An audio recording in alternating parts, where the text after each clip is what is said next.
welcome to the LBEB show. We're on episode 19.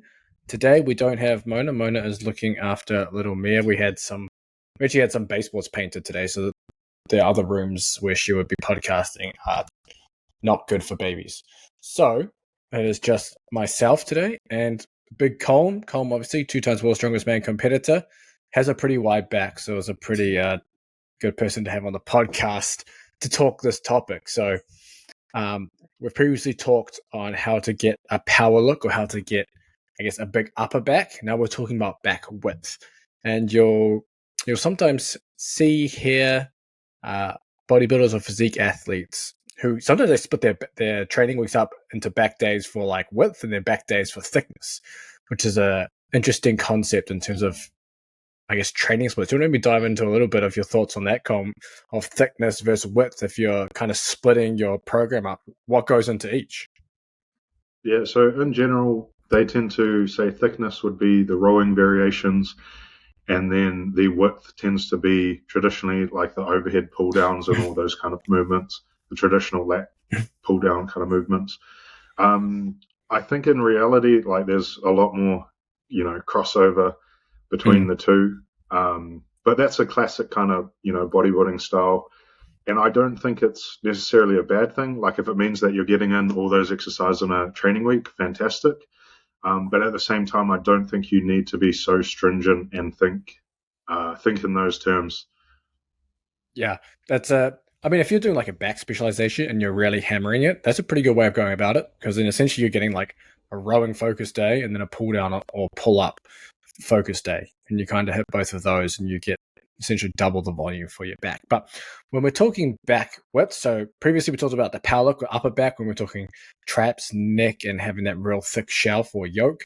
Now we're talking width, so we're talking pretty much predominantly lats, but there's also the side delts involved in that, because obviously the wider your shoulders, the bigger the V-taper. So wide shoulders, side delts, wide lats to create that V-taper, and then obviously a thinner waist to a certain extent.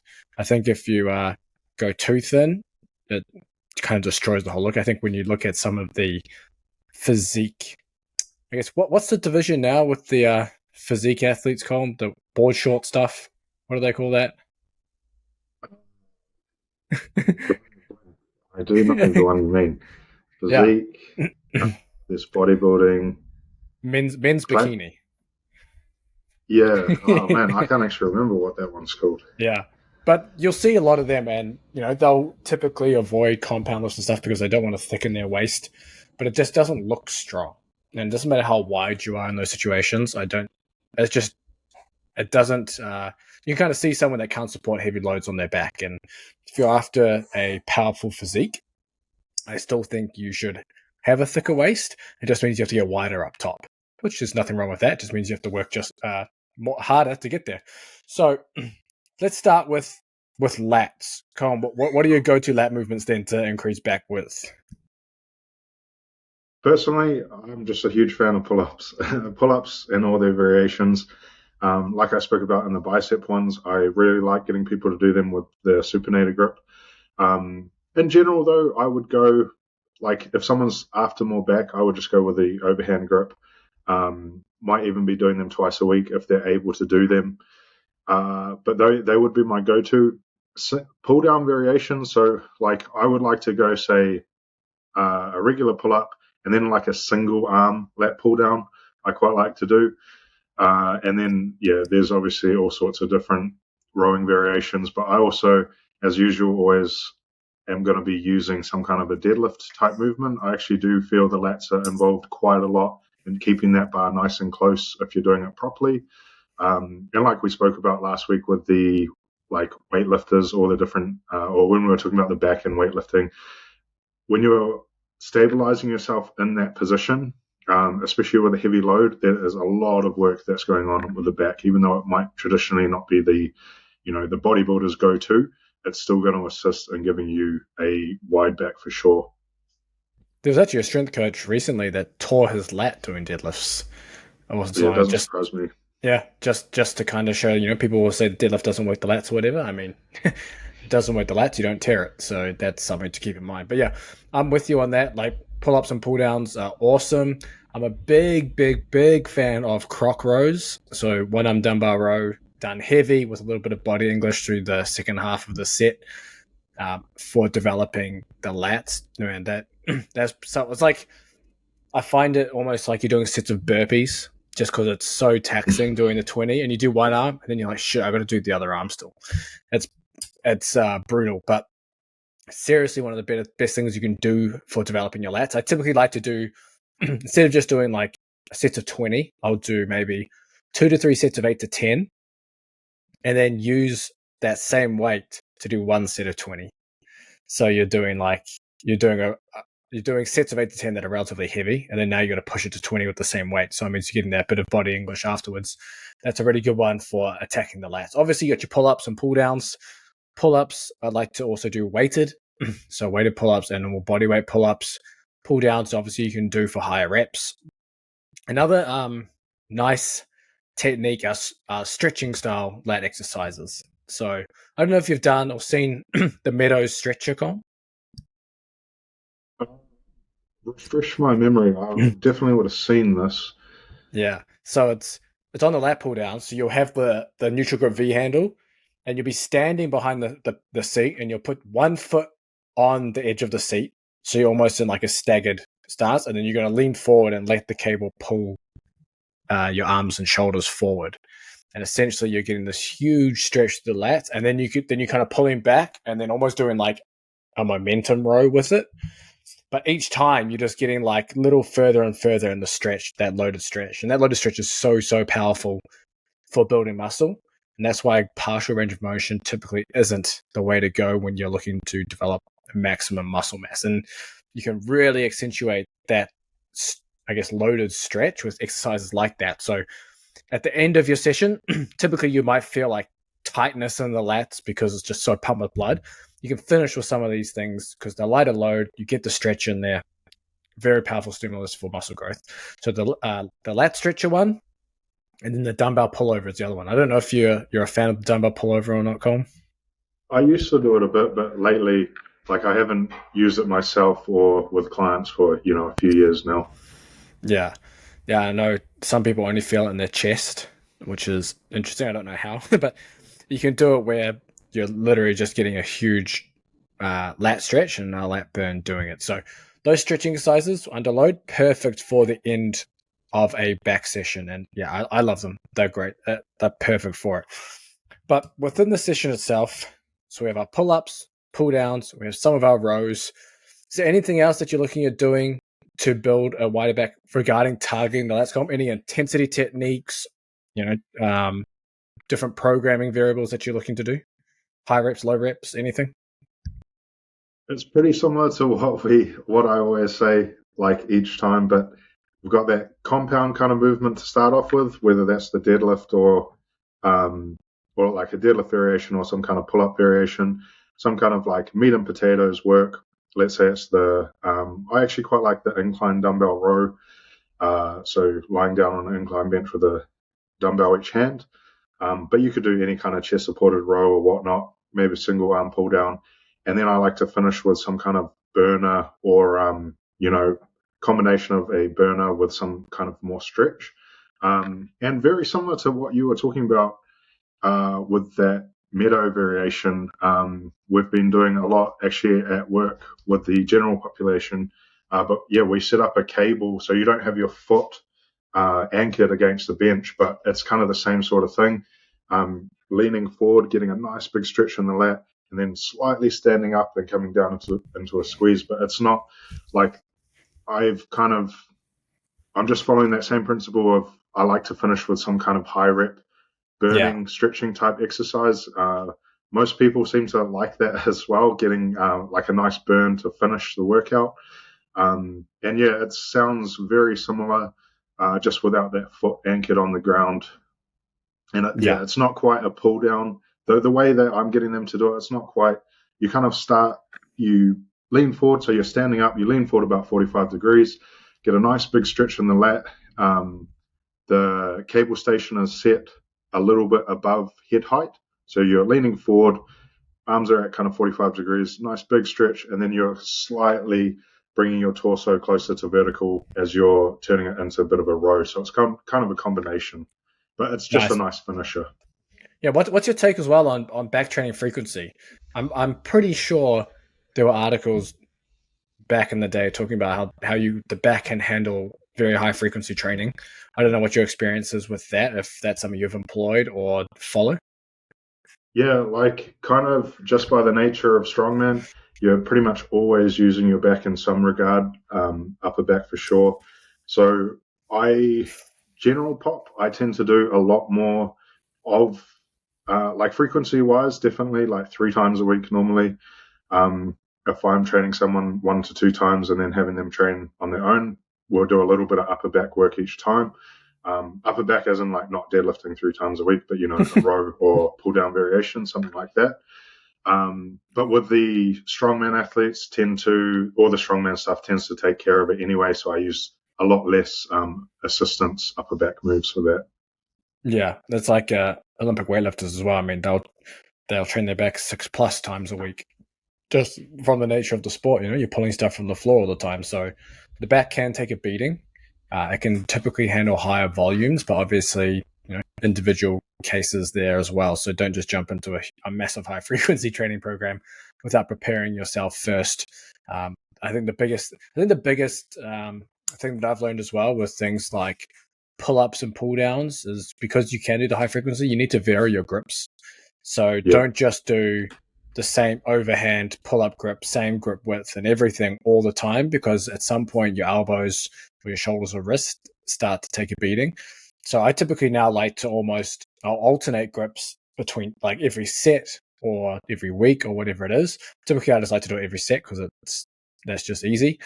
So being able to manage your grip like that will help over time with managing any overuse stuff with your elbows and wrists and things.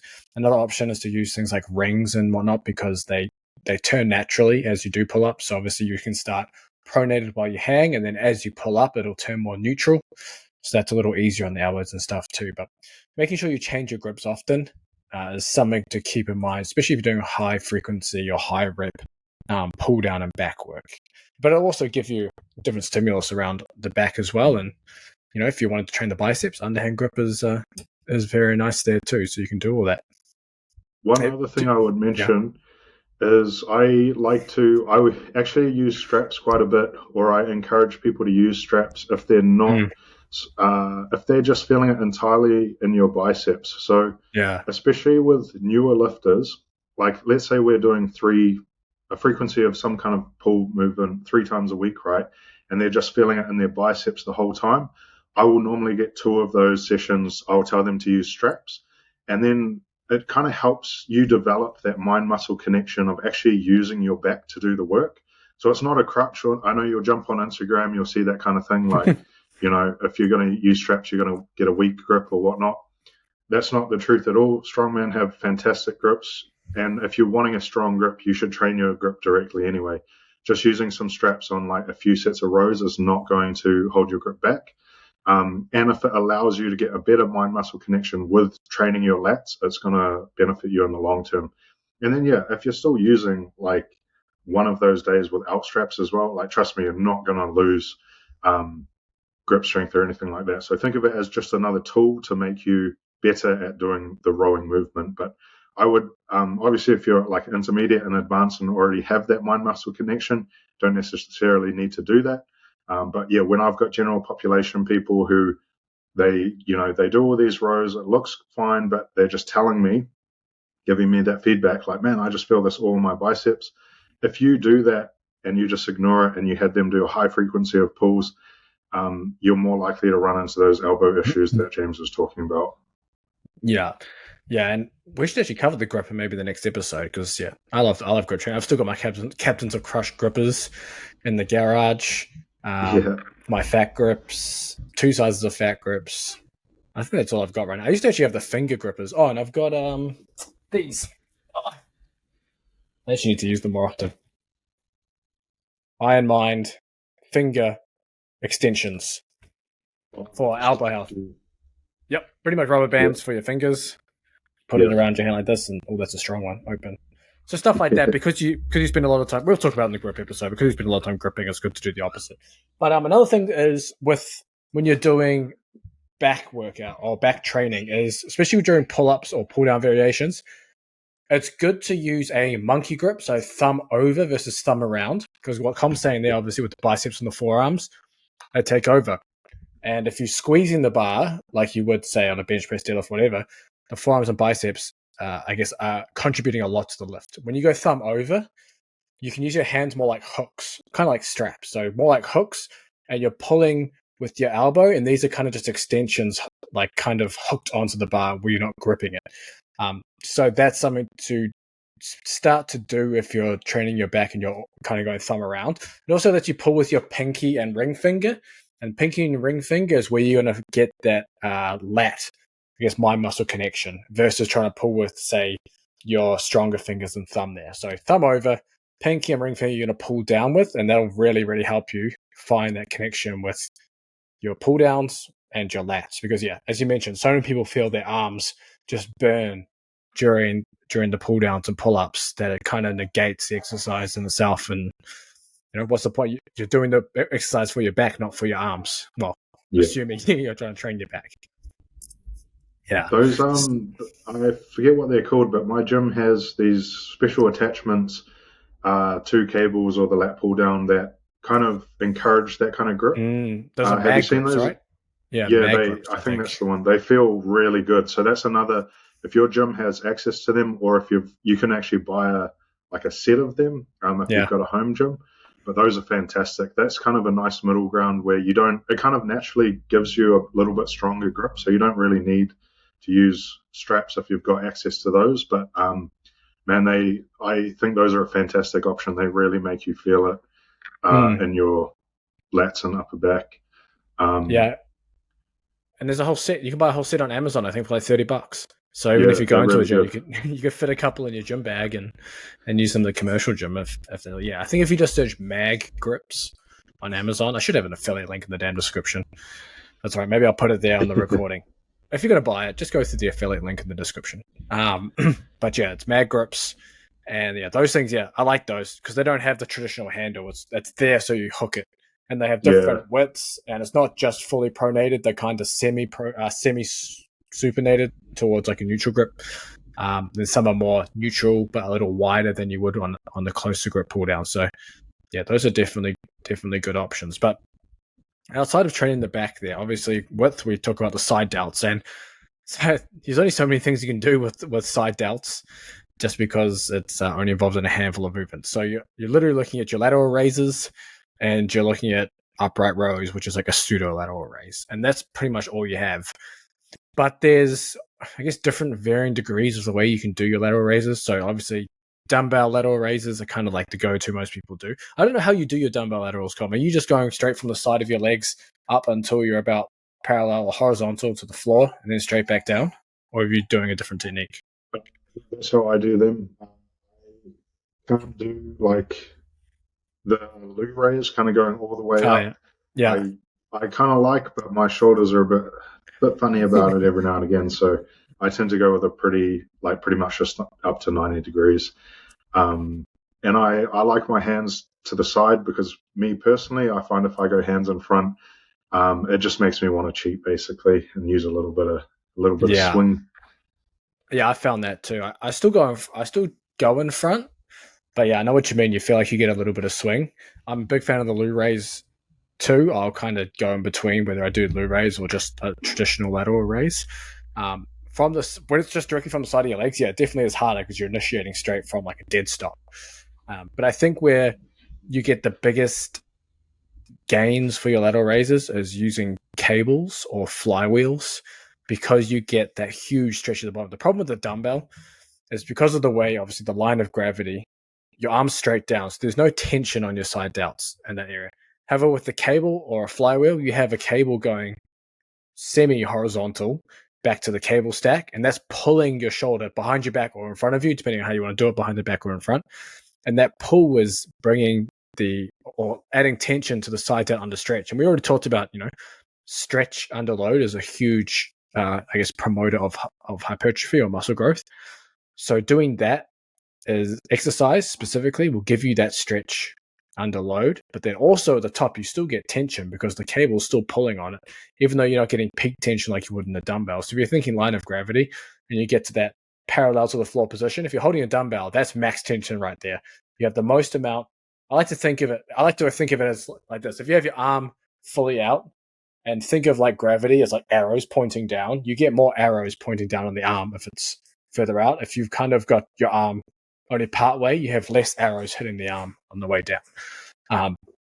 So if you think about it like that, more arrows with the dumbbell there, but with the cable, because you're not going by the line of gravity, now you're going by the line of the cable is now the tension resistance. So you have a little less at the top there, but you still get a huge down the bottom, which is really nice with the cable. Obviously with the flywheel, it's like on steroids because you have that thing constant tension all the way back and there's no dead spots through that strength curve.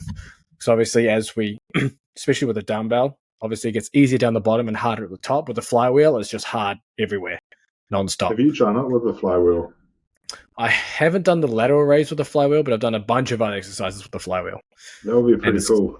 Yeah, it's killer, man. Like, because obviously, you don't have any of those dead spots. So, like, if you're squatting down, you usually squat the first part, which is kind of easy because it's your strongest, and then you might like ride it into the bottom and then bounce out and push. But with the flywheel, it's just like pulling you down constantly. And just like pull, and you're just resisting all the way down before you have to turn it back up. And it's just the same with all the exercises. Like done it with bench press. That's killer because you get into the top, boom, and then you're having to like push and resist all the way to the bottom to slow it down before you press again. So it's a huge stimulus. It's one that the flywheel will get. Maybe we'll do an episode on flywheels at some point, but flywheels will become more mainstream. I think as they become more affordable. Yeah. And more people can understand what they're used for and how to use them. Man, the gains you make on those things are insane and they're super safe and give you a lot more variation than some other machines. But back to our lateral raise as well. So yeah, cables, flywheels, those are really good. Dumbbell laterals, etc. Then you have upright rows. I know lots of people poo-poo on upright row because, oh, boo-hoo, it puts you in the same position that physios test you for shoulder impingement. And so it doesn't matter. If it doesn't hurt, then it's fine. If you're doing upright rows and it hurts, yeah, that's a problem. But most of the time, most people can do it. Sometimes straight barbells might cause issues, but you have easy bars, you have dumbbells, so you have even cables, so you have options to what you use for the upright row. And plus it hits your traps pretty hard too, which is nice. So yeah, I mean, you're pretty limited with your side delt or lateral delt training. So you basically got lateral raises, your presses, and upright rows. I don't know if there's anything else you'd add to that, Coleman. Maybe set rep stuff or how you go about it? Not really though. So yeah, all the variations.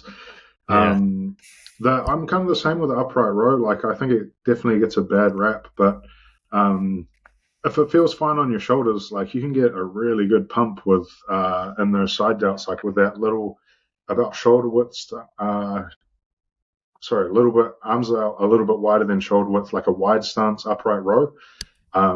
So if it ends up kind of like that, you'll get a really nice pump in the side delts. Same thing, I kind of use that as a finisher. For me personally, I also like the feeling of feeling it in my traps quite a bit. But like I mentioned before, I've, being a competitive strongman, have pretty beat up shoulders. So I like to use that as a finisher, relatively light load, but high reps and get a nice big burn. But in general, most of those, because myself or clients will generally be doing some kind of heavier pressing throughout the week, those variations, the raises and the upright rows would just be for higher reps. And I don't actually have many people do upright rows purely because not all of them can tolerate with their shoulders. Also, sometimes it can just be a bit of a pain trying to fight against all the noise of social media, having to convince people to do things. Whereas I can easily say, okay, well, we'll just do a lateral raise. Most people are fine with it. But yeah, I like to use them generally as a little bit more finishers because we've already done heavier stuff. So rep wise, I would go kind of 10 plus with those, or 8 plus in some situations. And Yeah, I actually really like the leaning cable lateral. I've seen leaning getting a little bit of hate lately as well on Really? Instagram, but yeah, How? people Why? saying I'll send you the post after. Dude, all you see Um, is hate on Instagram. Your I swear algorithm's that's all fucked up, man. Your all my algorithm's so fucked. I need to unfollow everyone, but all I see is just hate for this exercise, hate for this. Everyone trying to convince you that their particular thing is better. But I personally quite like the lean. So single arm. Imagine you're like King Kong leaning off of the Empire State Building, and then you've got the cable that goes across the body. I like to do it in front and then out to the side. I really Mm. like finishing with that one. Otherwise, I'll use dumbbells if I don't have access to it. Um, but yeah, that's a favorite of mine finishing. For that one, personally, like for my own training, I like to go 12 plus. I tend to Mm. just do that one until failure, basically, because Nice. I just like the feeling of it. And it's not Yeah. going to failure on a single arm lateral raise is not going to destroy your, nervous system or anything like that. So you can't like squat heavy the next day. Yeah. It's not a taxing exercise. Yeah, I like to do it behind the back. You get like a nice stretch on the front of the shoulder when you do it. But what's the reason they're saying not to do it anymore? Something about like the top position Yeah. not being like better than basically just being equal to doing it standing. So they're comparing the lean away versus just standing upright cable? Yeah, I Okay, believe so. so they're comparing the two cable exercises, just standing upright cable versus lean away cable, and then they're saying the lean away cable isn't as good or is the same. I'm pretty sure they were saying it was the same. So the language used was if you're leaning, you're just stupid because it's unnecessary. I'll find it and I'll send it to you. Interesting. Okay. Interesting. I mean, depending on how much you lean, I mean, it's kind of different. But either way, you can do either. I don't think it really matters too much in the grand scheme of things. But the lean No. away lateral raise does feel really damn good, and it feels much better than the standing lateral raise because you tend to lose the tension once you get past, I guess, into that end range. You tend to lose the tension on the cable just because it's pulling more horizontal. Versus when you're leaning away, you kind of get more tension near the top, which is nicer. So bear that in mind. Obviously, play around with it yourself as well because you can't trust everything we say. You also can't trust everything you read and hear on Instagram, as Colin was showing with his algorithm. He's just getting served. I mean, by the time he's finished going through Instagram, he can't actually do any exercises. What do you do? Yeah, that's the thing. There's pretty much nothing. You shouldn't even train really. Yeah. Actually, I'm pretty sure there's some people that say you shouldn't train. Like your heart only Really. has a certain number of heartbeats in its lifetime. And I'm sure people will talk about acute increases in stress hormones and all sorts of shit. You know what people do? They'll twist anything. Yeah, I've heard that heartbeat one before. I just assumed it was a joke, but thinking about it, it's probably probably wasn't. Nothing's a joke when someone's got something to sell. Hmm. It's all real. But are you ever doing lateral raises like heavy, like Uh, 6 or less reps? I See, there's a trend now. yeah, I don't because I feel like because I'm doing other heavy pressing variations, I just don't. I feel like I've gotten you Yeah. know the benefits of the heavy work, so to be, from the pressing. So I would rather do it a little bit lighter. Also for myself, I will like I'm a strongman, right? I like lifting heavy stuff. If I'm going heavy, I'm gonna start. I just know my mentality. I'm gonna start trying to push it a little bit too much, and then it's gonna get to that point. Am I actually even, effectively training my side delts, or am I just using momentum to swing? Because You'd I be that will guy in there find myself. swinging in front of the dumbbell rack. Yeah, that will be me with like a huge weight, just swinging it out there. So I don't do that. The only other variation actually that I didn't mention that I use, but this is for strongman, but every now and again, right, we have an event where you have to hold your arms either out to the side, so Oh yeah. and you do it for time, or in front of the body. And these are actually some of my most hated. I hate these events with a passion. but it's another thing like that I throw in sometimes as an ender instead of the instead of the traditional lateral raises and whatnot, because it pops up every now and again in strongman. And I feel like if you're just somewhat used to maintaining that position, either to the front or out to the side, it's a big advantage over those who aren't. Dude, what event promoters hate his competitors so much that he'll put that event in It is in the a competition? common event at Giants Live. So like the biggest, these are But the they'll same. hold like Thor hammers or something, right? Kind of Yeah, thing. yeah. So it might Yeah. be axes, it might be a sledgehammer. Like it'll, supposedly look cool, but it's personally, like, not just exercise wise. As a fan, I don't really like watching it. I find it a bit boring. But also the thing as a competitor that drives me crazy is the judging for it. So Yeah, so what's the like criteria? it's meant to be as soon as your hands drop below like 90 degrees, that's it, it's done. Mm. But you'll see that the person who wins these events is basically the person who just gets away with cheating the most. So even though a lot of the time they'll have a pole or like the wall that you're meant to lean up against, so you can't lean back, people will cheat it. They'll slowly, edge their hips forward, trying to, and like hands, instead of having your hands out straight, they'll bend them, they'll flex them in like this. They'll slowly start bringing their elbows closer. Bending their elbows, and yeah, it's horrible. Um, the winner is honestly just tends to be the person who cheats it the most.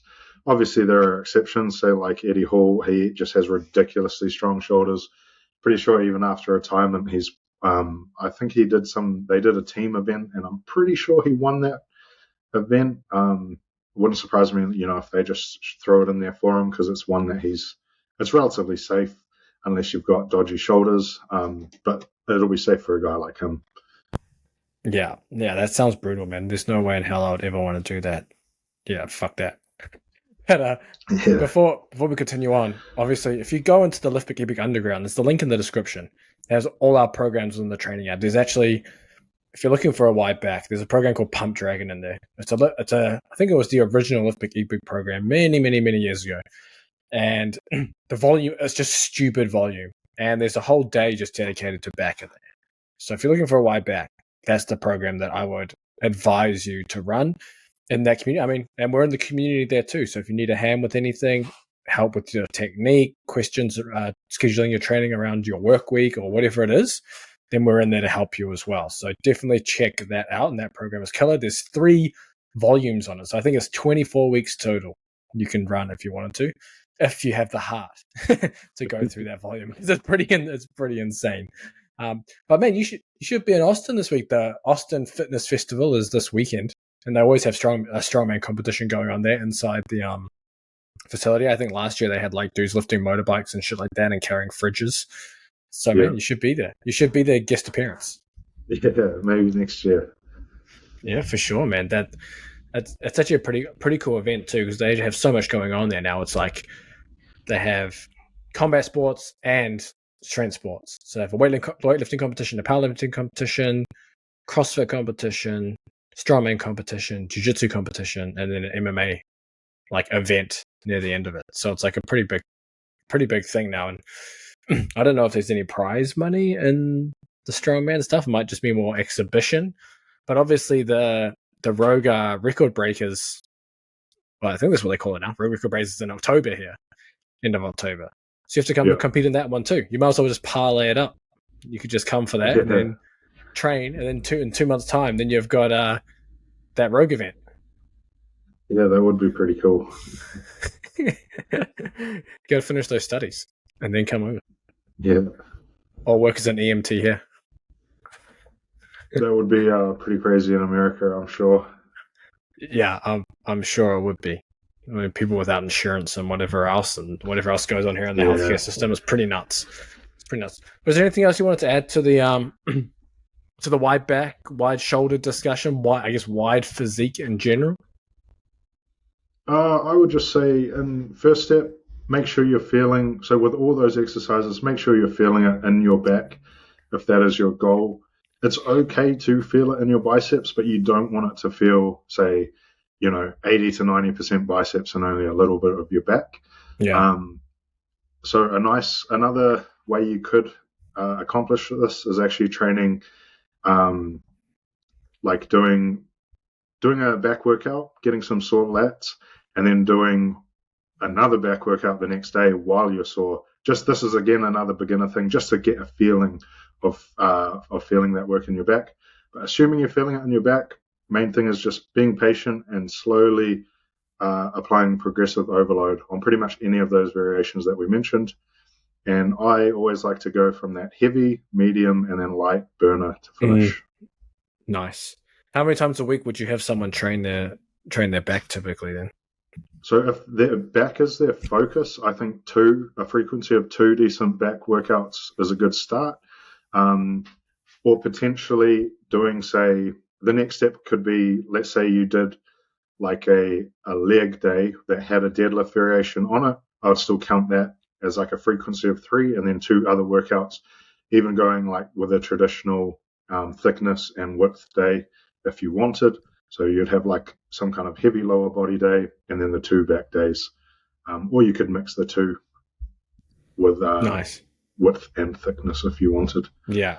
And then if you're doing like a specialization program, you can even go 3 days, or you can even sprinkle just high frequency and just do. I really like the approach that Jim Wendler 531 approach, where you're doing like between every pressing set, you're doing some kind of pulling. So it's usually like pull-ups or band pull-aparts or face pulls, stuff like that. So that's something you can definitely do too if you're looking to grow your back and you kind of don't want to change programs or do anything crazy there, or you just don't want to spend more time training. That's an easy way to get more volume in without having to spend more time, because you're literally just doing your bench press, then you're doing your band stuff or your pull-ups.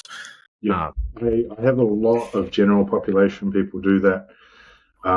So yeah, I absolutely recommend that as well. And if you're doing like some kind of chest work and then back work, it's not going to be so fatiguing either. Like you don't necessarily have to rest the full 3 minutes because it's going to be your back that's working, not your chest.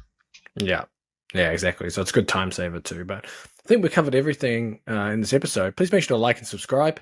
Follow if you're on Spotify, Apple Podcasts, all that stuff. Leave us a rating even. We haven't got any reviews. Chuck us some reviews and ratings on there. Obviously, it helps grow the podcast too. We're almost to episode 20. I think we talked about this, but once you get above 20 episodes in podcasting, you're in the top 1% of all podcasts, because people quit so quickly. Yeah. So we're going to be in the top 1% very soon. So make sure you support the new podcast in the top 1% of all podcasts. And also check out the description as well. Obviously, the link in there for the Lift Big Epic Underground. And it has all our training programs in there. Strongman, weightlifting, just general strength and size. If you want to wide back, that pump tracking program is down there too. But we will see you next week.